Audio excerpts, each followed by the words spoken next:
Listening test.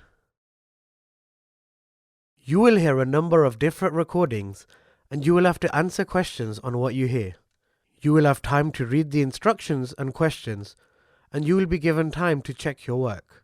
All the recordings will be played once only. The test is in 4 parts. Now turn to part 1.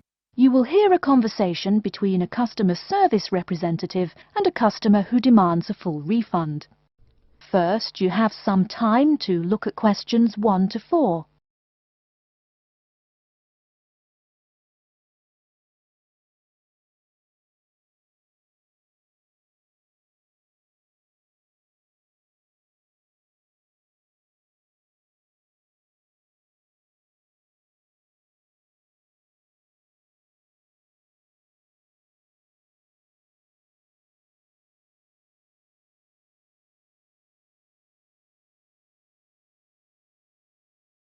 You will see that there is an example which has been done for you. On this occasion only, the conversation relating to this will be played first. Hello and welcome to Under Pressure Enterprises Customer Service Department. This is Kelly. How may I help you? Yes, I'm calling about one of your rice cookers I just purchased. The customer says that he is calling about one of the rice cookers he just purchased. So, rice cooker has been written in the space. Now we shall begin. You should answer the questions as you listen, because you will not hear the recording a second time. Listen carefully and answer questions 1 to 4. Hello and welcome to Under Pressure Enterprises Customer Service Department. This is Kelly. How may I help you?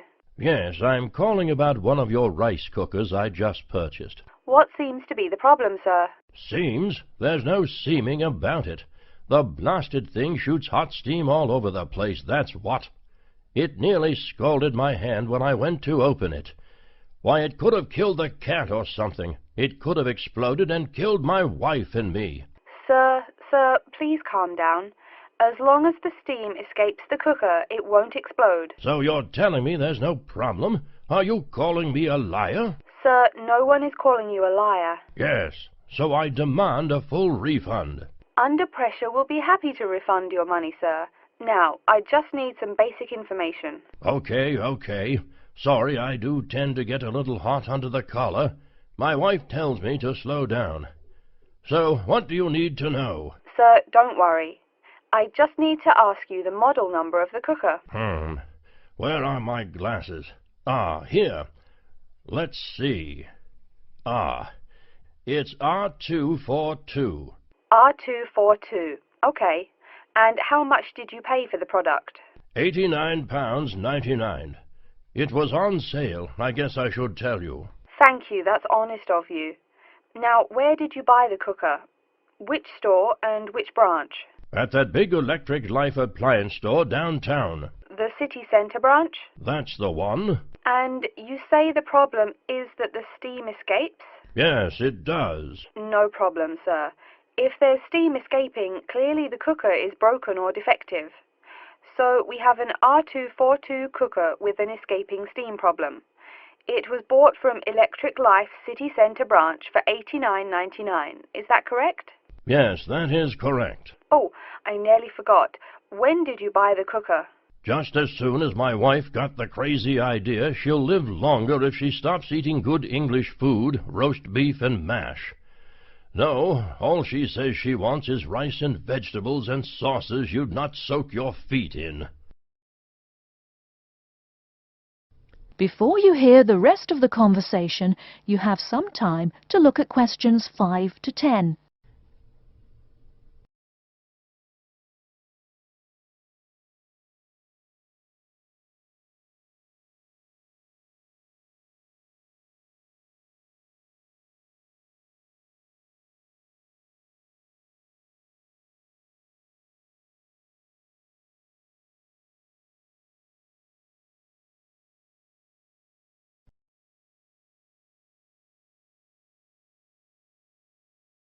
Now listen and answer questions 5 to 10.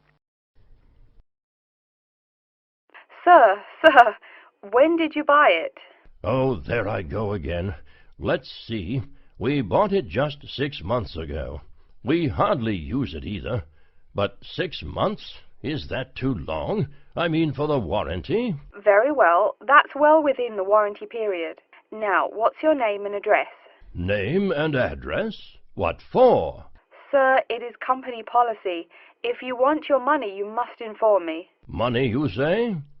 Oh, my name is Herbert Hewitt, and my address is 84 Park Road. Is that here in Coventry? Yes, the postal code is B0241DJ.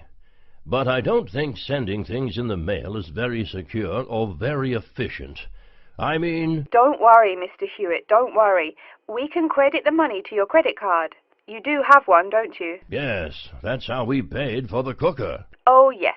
We still have the number on the computer. I only need to ask your card's expiry date. I'm afraid I never give that sort of information out. I mean, once you have that, anyone could go charging things and... Sir, I said your expiry date, not your card's password. Oh, yes. Foolish me. Of course, you didn't say password. Let's see. That will be April 2008. April 2008. Very well. Your card still has nearly 2 months left to go. We'll get that refund right to you, probably by 5 o'clock this evening. You had better. If I don't get my money... Wait. Yes, I know I'm losing my temper again. I really am sorry. I haven't had my medicine today. And, sir, just one more question for our records. How often do you go shopping at the city centre branch? Oh, well, it's hard to say. I suppose maybe once a month. But I can tell you this.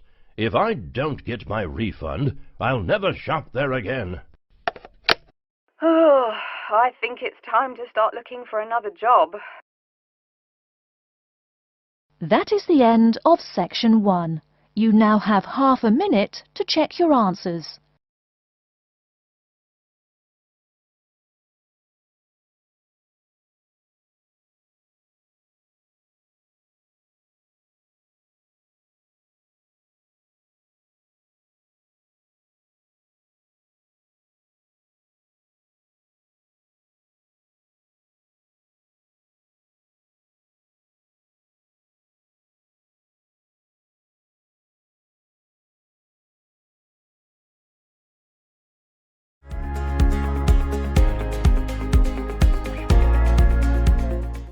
Part 2.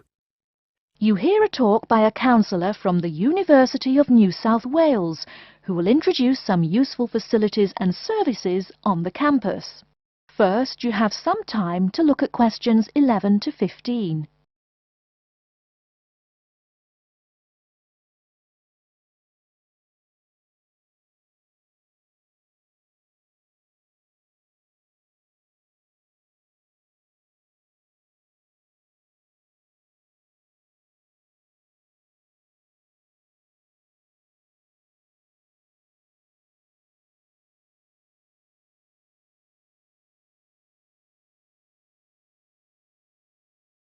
Now, listen carefully and answer questions 11 to 15. Hello everyone, and welcome to the University of New South Wales. The first thing I'd like to do at today's orientation session is get you all oriented.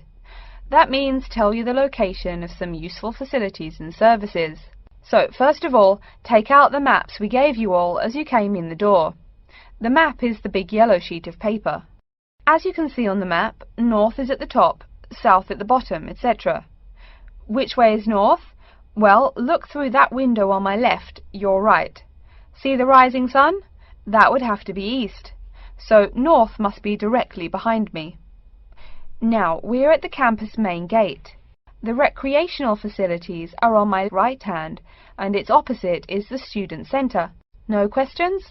Good. Pretty easy, right? Okay, did everyone eat breakfast at the student food service this morning? Was the food good? Yes, I am joking. I've eaten there too. So, after a meal like that, you must be eager to go to a doctor, right? Well, I have good news for you. The Student Health Centre is located about half a kilometre straight north of here. Look on your maps.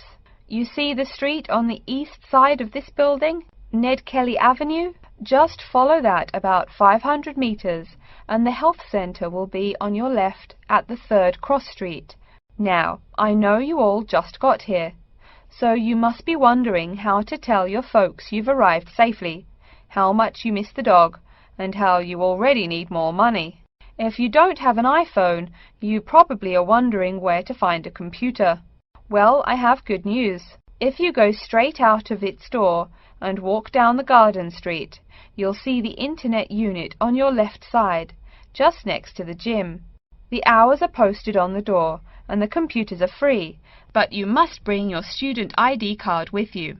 Like I tell everyone, if you need help with anything, you can probably find right here in the Student Centre. Do you see the 4 buildings there between the Student Centre and the library? Those are the dormitories. The men's dorms are the 2 on the south, the women's the 2 on the north. Okay, I'm sorry to have to tell you, but the university has been doing a lot of repairs and remodelling and it's not all done yet.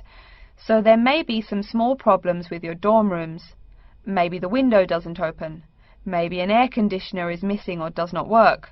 If there are any problems, you can go to the complaint office, which is right beside the teaching building between the Parker Street and the Crammer Street.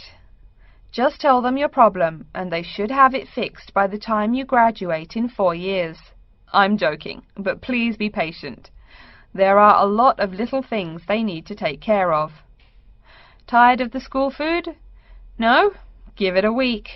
Or maybe you just need a place to get coffee in the wee hours of the night during one of those marathon study sessions. Either way, you definitely have to check out the little cafe just past the women's dormitories. They've got free Wi-Fi, so a lot of students saddle up with coffee and a bagel for hours on end to get work done. Before you hear the rest of the talk, you have some time to look at questions 16 to 20.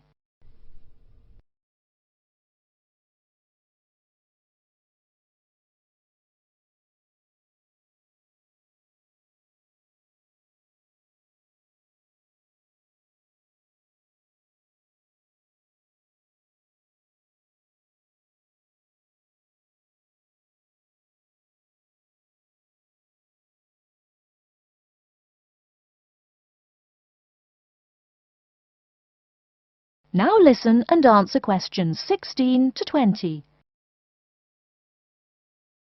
As for the dorm rooms, I have some bad news and some good news. The bad news is the rooms are small and you'll probably be sharing space with at least 3 other students. The good news is that each room has its own bathroom. What's good about sharing a bathroom with 3 strangers? Good question. Okay, call it bad news and worse news. Hey, maybe try this for good news. Each dorm has a kitchen. If you want to make snacks or meals, you can do it there. You can buy food containers at any campus convenience store, so you can store your food in the kitchen. But a word of warning, you should definitely write your name on your food containers. Sad to say, there are food thieves among your fellow students. Speaking of thieves, a word about security. I mean, this is Australia, and we do get drunken bushrangers wandering onto campus. Each of you will be given a key for your dorm room. Don't lose it. You have to pay for any replacement and fill out a bunch of papers too. Red tape, huh? Your key does not work for the front door of your dorm, however. To the right of each door, there's a keypad with numbers. When you move in, they will tell you the code you use to enter the door. Please do not tell the code to people who do not live in the dorm. Let's see.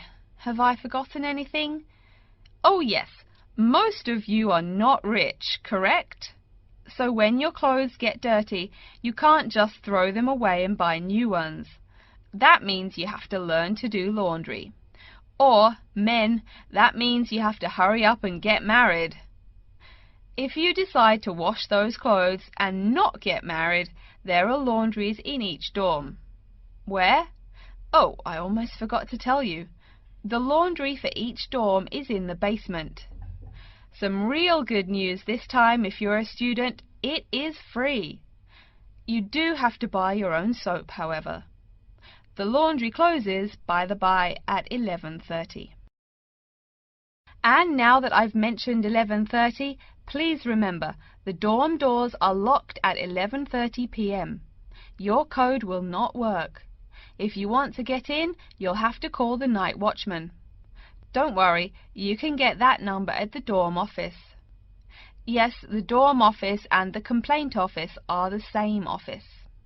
All right then, before we continue, are there any questions? That is the end of section 2. You now have half a minute to check your answers.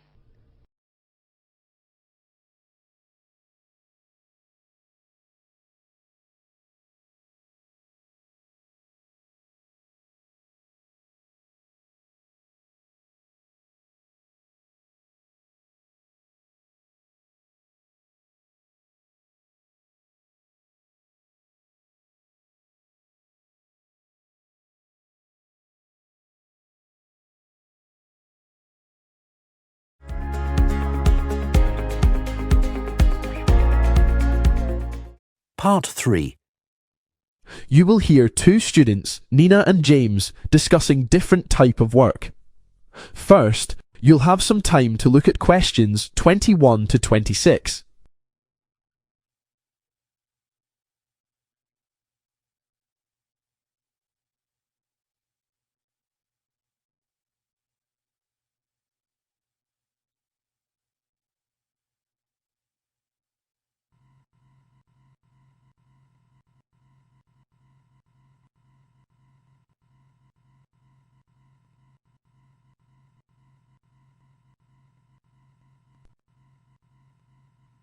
Now listen carefully and answer questions 21 to 26.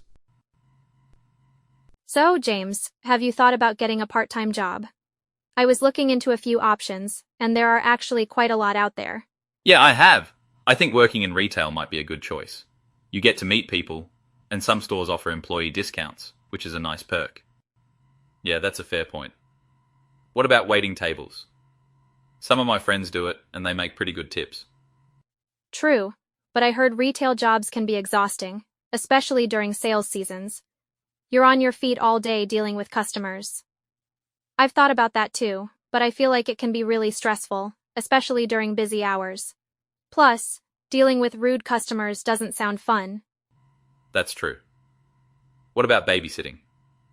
It pays well, and if the kids are easy to handle, it's not too bad. Yeah, but it depends on the family. Some kids are a nightmare. You could end up with a toddler who throws tantrums for hours, or a preteen who's glued to their phone and ignores everything you say. Plus, you need to be super responsible. What if they get hurt? Or what if someone breaks in the house while you're there? It can be a lot of pressure. That's why I think freelance work is a great alternative, like writing or graphic design. You can work from home and set your own schedule. That sounds great, but don't you need experience for that? Not always. You can start small, like writing blog posts or designing simple posters. There are tons of online platforms for beginners. That's interesting. What about tutoring? I know some students who make good money helping younger kids with math or English. Tutoring is a solid option, especially if you have a knack for explaining things, such as difficult math formulas or abstract ideologies. It also gives you a chance to practice good on college applications. Yeah, that's true. So, what do you think you'll go for? I'm leaning towards freelance work or tutoring. What about you? I think I'll try retail first and see how it goes. If it's too tiring, maybe I'll switch to tutoring. Sounds like a plan. Let's see where we end up in a few months. Before you hear the rest of the conversation, you'll have some time to look at questions 27 to 30.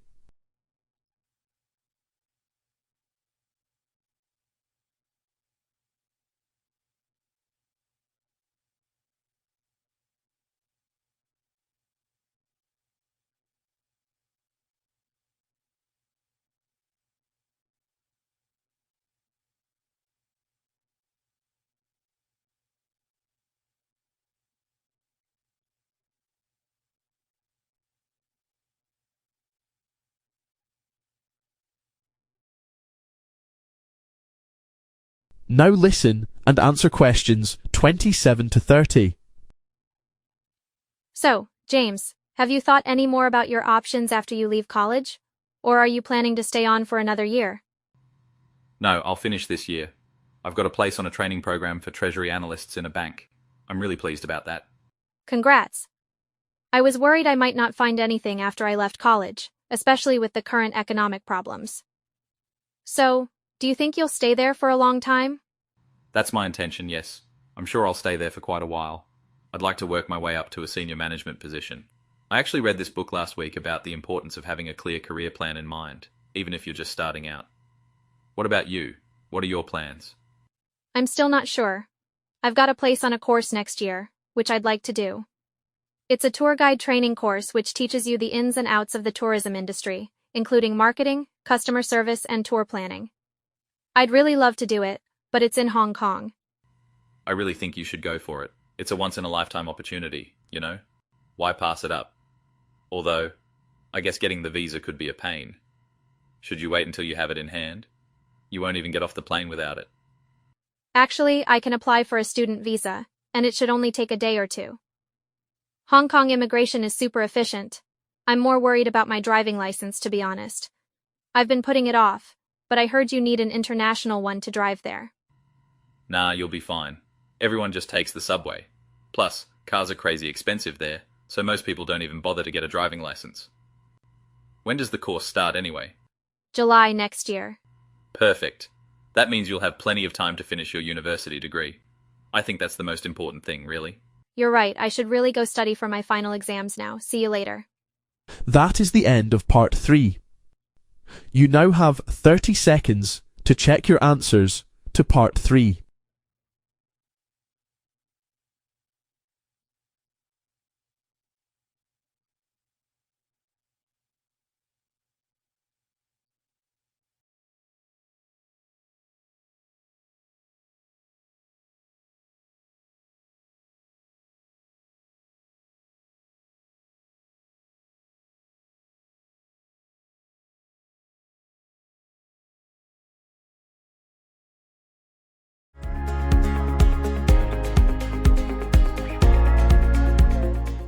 Part 4.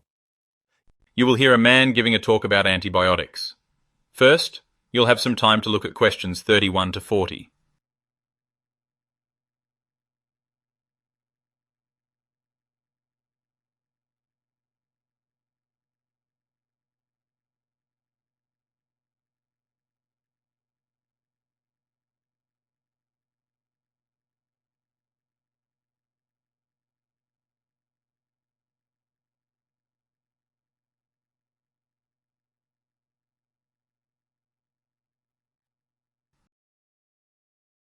Now listen carefully and answer questions 31 to 40. Good morning. My name is Dr. Green, and I'm going to talk to you today about antibiotics. Antibiotics are medicines that are used to treat bacterial infections. They're sometimes called antibacterials.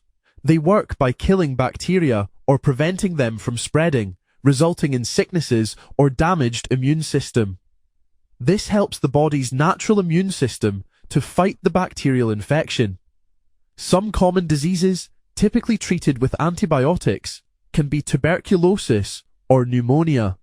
The first antibiotic was penicillin, discovered by Alexander Fleming in 1928. He was growing bacteria in dishes in his laboratory, and he found that one of the dishes had become contaminated with a fungus. He noticed that the bacteria around the fungus started to die off. So he carried out some tests on the fungus and discovered that it was producing a substance that was killing the bacteria. He called this substance penicillin, and it was the first antibiotic. Fleming published a paper on penicillin in 1929, but at the time it was very difficult to produce penicillin in large amounts, so nobody was interested in taking it further. Then, in 1938, two scientists in Oxford, Howard Florey and Ernst Chain, came across Fleming's paper and decided to try and produce penicillin in large quantities. The first thing they had to do was to obtain some of the fungus that produces penicillin. So they wrote to Fleming, and he sent them some. They managed to produce enough penicillin to test it on mice. They infected the mice with bacteria, and then gave half of them penicillin. The mice that were given penicillin survived, but the others died. Florey and Chain wanted to test penicillin on humans, but they could only produce very small amounts of it. They managed to treat one man who was dying of an infection, and he began to recover, but then they ran out of penicillin, and he died. However, they had shown that penicillin could be used to treat infections in humans. Florey realized that in order to produce penicillin in large quantities, he would need help from a drug company. He went to the United States to try and find one that was willing to help, and he managed to get a company called Merck to produce penicillin for them. In 1944, they had enough penicillin to test it on a group of patients. The tests were successful, but they still didn't have enough penicillin to treat patients on a large scale. Then, in December 1941, the United States entered the Second World War, and the government realized that penicillin could be useful for treating soldiers who were injured in combat. They gave Florey and Chain a grant to enable them to work with more drug companies to produce penicillin on a large scale. By 1944, there was enough penicillin to treat all those who were wounded in the D-Day invasion of Europe. The discovery of penicillin led to the development of many other antibiotics. However, there are two problems with antibiotics. The first is that they don't work on viruses, so they can't be used to treat illnesses like flu or the common cold. The second problem is that bacteria can become resistant to antibiotics. This happens when antibiotics are used too often, or when patients don't complete the full course of antibiotics, which should last 5 to 7 days. In these cases, some bacteria in our bodies can survive and develop resistance to the antibiotics without our knowledge, so they are no longer effective in treating infections. In recent years, scientists have been developing new antibiotics to deal with resistant bacteria. However, this is a very slow process, and there are now some bacterial infections that cannot be treated with any known antibiotic. This is a very serious problem, and it's important that antibiotics are used carefully and only when necessary. The development of new antibiotics is a complex and lengthy undertaking. Researchers must identify novel compounds with antibacterial properties, test them rigorously for potency, that is, whether it can effectively kill the most stubborn bacteria, and safety, as in, does it kill what it needs to kill, or can it become lethal for human consumption? This can take many years, even decades, and involves significant financial investment. Furthermore, even when a new antibiotic is developed, its effectiveness may be short-lived, as bacteria can develop resistance to it relatively quickly. This creates a constant arms race between bacteria and scientists, who have to work tirelessly to solve new rising issues. The World Health Organization, WHO, has unequivocally stated that antibiotic resistance is a major threat to global health, a crisis that jeopardizes decades of progress in modern medicine and imperils the lives of millions. This isn't a distant problem for the future. It's happening right in front of our eyes. Okay, that's all I have to say about antibiotics. Does anyone have any questions? That is the end of Part 4. You now have 30 seconds to check your answers to Part 4.